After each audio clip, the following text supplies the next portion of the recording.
This is a review of Rage for the PlayStation 3, also available on the Xbox 360 and PC. It's from the creators of Doom and Quake, as it says on the box, but you probably already know that. And it's published by Bethesda. On the back of the box it says "One crazy awesome shooter" according to IGN, and it also says it's winner of more than 20 E3 awards, and I don't really see why. It's a good game, but I wouldn't say it's an award-winning game. So, Rage. An asteroid hits the Earth in 2029. That is the story. So after this asteroid hits Earth, there are some survivors. Obviously the majority of people are wiped out.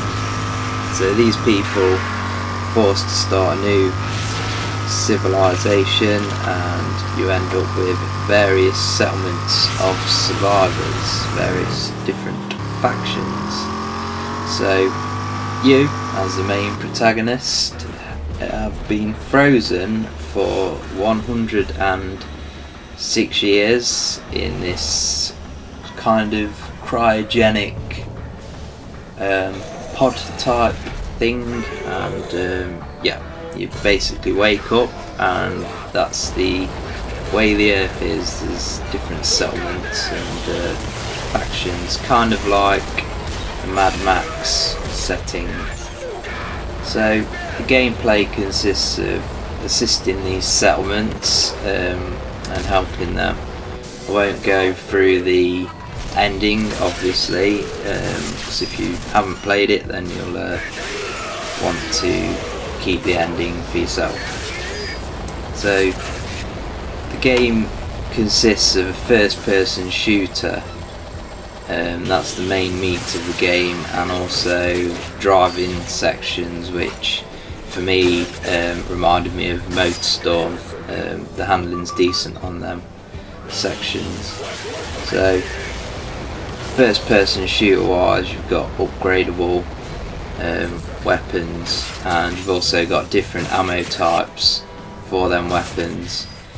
Ammo during the levels is quite scarce, so you'll need to visit shops in the settlements to purchase extra ammo and other items. Also in your driving sections you have on your car you have guns, and you also need to buy ammo for them guns. So within civilizations you go back to your kind of RPG-ish mode where you know, you can't use your weapons because everybody's supposed to be friendly, and then what'll happen is you'll go there, you get your job, your task to accomplish, then you'll usually jump in your car and drive somewhere. There are other instances where you just go to somewhere within the settlement and that triggers the level. You know, open for example, a sewer hatch, go down, and that's where your level begins, as well as your upgradable weapons, ammo, etc. in the car elements. You can also engineer items. You've got doors that are locked and you can make a little grinding tool and it will grind through a door, and what you have to do is you have to collect various different items that add up to this device that you need to build. And you can also engineer things such as RC car bomb, so you can drive a little remote control car and then detonate the bomb when it's near your target. There's also a lot of kind of side quests in the game. You got your racing. You can, within the settlements you'll have a little racing section where you can go and race your car on the track. There are some cars to unlock. You're mainly forced through the game to unlock a new car before it will let you drive to the next settlement that you've got to assist. You're So graphically, for me, I found that the game had really bad texture popping on the PlayStation 3. So you'll turn around quickly when you're playing the first person part of the game, and it's kind of like the scenery will follow you a couple of seconds later.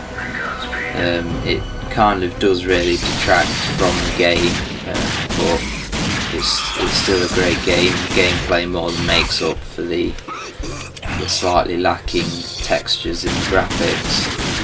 The sound is a bit cliched, and what I mean by that is it just seems like a game that you'd have been playing probably 8 years ago, because the music just seems a bit, you know, generic Quake first person shooter music. So like I say, the gameplay makes up for the graphics. Also for the slightly cliched sound, that doesn't really affect the game too much. So you know, solid shooting and decent car handling more than makes up for any shortfalls. Story wise, I don't really think that the story is great, but it's the sort of game that's more about the setting than the actual story. A bit like the Fallout games, obviously we're always going to draw comparisons between Rage and the Fallout series. Rage is more of a straight up shooter with less of the RPG elements. So overall, an excellent game. You'll pick it up very cheap. It was a bit of a kind of commercial flop, probably released at the wrong time, so it's easy to find out there. You know, you can pick this up on PlayStation 3 easily for under $9.99. Same with the Xbox. Not sure about PC, but it's definitely a game to check out, and it's excellent value for money. I mean, there's only around 8 hours core story, but there are other things to do in the game, and for less than £10 you can't go wrong.